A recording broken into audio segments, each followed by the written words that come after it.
समाव बिटिआर खौराङा फुंबिलिनि मोननैसो गोनां रादाब लानानै फैदों। उदालगुरिनि जिल्ला बेंगिरि एबा डिसि प्रकाश रन्जन घारपालियानि देहायावबो कभिड-19 मोनदों होनना खौरांनि गेजेरजों मिथिना मोनदों। बे जाथाया उदालगुरि जिल्लानि सुबुंफोरखौ सोमखिखांहोदों। साननैसो सिगां नेशनेल हेल्थ मिशनाव खामानि मावग्रा 5 सुबुंनि देहायावबो कभिड-19 मोनदों। बिथांमोनखौ दा क्वारेन्टाइन खालामना दोनबाय होनना खौरां मोनदों।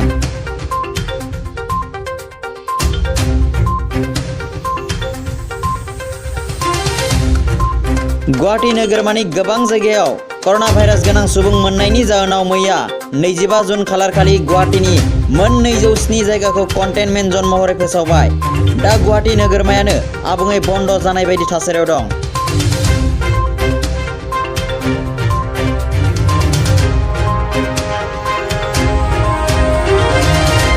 कभिड-19 नि गोहोमा हादरखौ लकडाउन फोसावनायनि उननिफ्रायनो सुबुंनि गोबां मावनो गोनां खामानिफ्रा थालांदों। थिग बेबायदिनो आधार कार्डजों आरो पान कार्डनि गेजेराव लिंक खालामनायनि खालारखौबो जोबथा खालार फोसावनायनि सोलाय दिनै बेखौ बयनिबो सुबिदानि थाखाय फैगौ बोसोर थामहिनबा 2021 मायथाइनि 31 मार्चसिम आधार कार्ड आरो पान कार्डनि लिंक खालामनायनि खालारखौबो फोलावना होनाय जाबाय होनना खौरां मोनदों।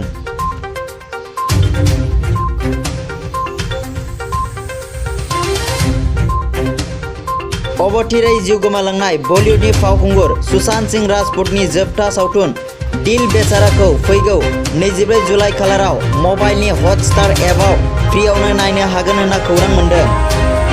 बिथांनि अबथिरा जिउ गोमालांनायाव बिथांनि जिउमानि गोजोननि मुङाव गासै नायगिरि आरो बिथांखौ मोजां मोनगिरि सुबुंफोरनि गासैनिसिमबो बे सावथुननि दिहुनगिरिया सावथुनखौ हटस्टार मुंनि मबाइल एपआव फैगौ 24 जुलाइ खालाराव फ्रियावनो नुनो हानाय जागोन होनना बुंदों।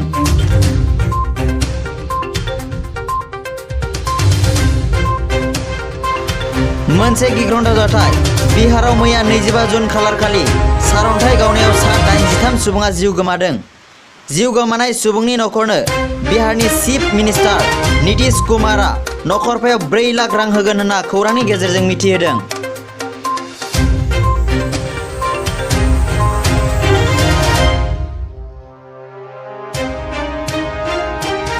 आसामाव मैया सानसेयावनो सा 276 सुबुंनि देहायाव गोदानै कभिड-19 पजिटिभ केस मोनदों।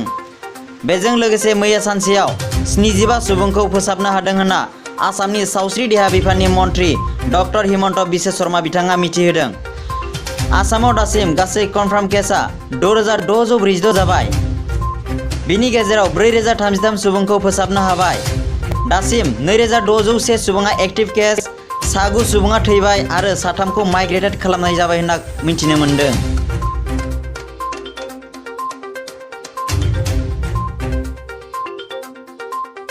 सानसेयावनो भारत नाङै मैया 8185 सुबुंनि देहायाव गोदानै कभिड-19 पजिटिभ केस मोनदों। लोगोसे मैया सानसेयावनो 401 सुबुङा बे भाइरासजों जिउ गोमादों। दासिम भारत नाङै 4,91,170 सुबुंनि देहायाव कनफार्म पजिटिभ केस मोननाय जाबाय। बेनिनो सा 1,90,132 सुबुंनि देहायाव एक्टिभ केस, गासै 2,85,671 सुबुंखौ फोसाबनो हाबाय आरो बे भाइरासजोंनो 15,308 सुबुङा जिउ गोमाबाय।